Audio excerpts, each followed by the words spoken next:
মার্কিন যুক্তরাষ্ট্রের হাতে প্রেসিডেন্ট নিকোলাস মাদুরো আটক হওয়ার পর ভেনেজুয়েলার ভাইস প্রেসিডেন্ট ডেলসি রদ্রিগেজকে অন্তর্বর্তী প্রেসিডেন্টের দায়িত্ব পালনের নির্দেশ দিয়েছেন দেশটির সুপ্রিম কোর্ট। প্রশাসনিক ধারাবাহিকতা ও জাতীয় নিরাপত্তা বজায় রাখতে এর সিদ্ধান্ত নেওয়া হয়েছে বলে আদালত জানিয়েছে।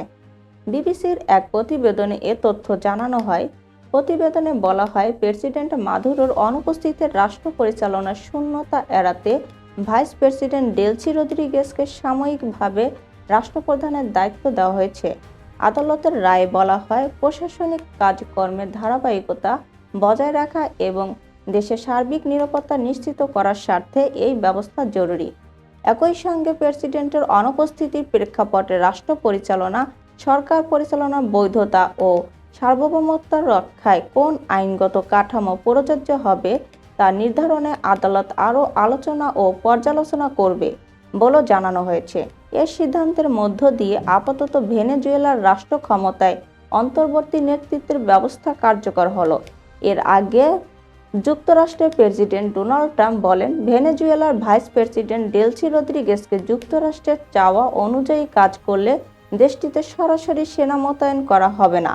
নিউ ইয়র্ক পোস্টের এক সাংবাদিকের প্রশ্নের জবাবে ট্রাম্প বলেন, আমরা তার সঙ্গে বহুবার কথা বলেছি।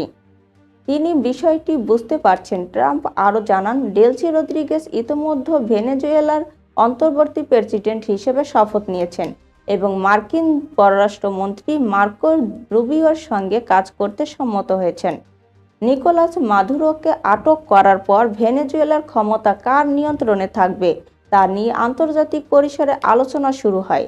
এমন প্রেক্ষাপটে ট্রাম্প বলেন, ডেলসি রদ্রিগেজ যদি যুক্তরাষ্ট্রের প্রত্যাশা অনুযায়ী পদক্ষেপ নেন তাহলে সেখানে সরাসরি মার্কিন সাময়িক উপস্থিতির প্রয়োজন হবে না।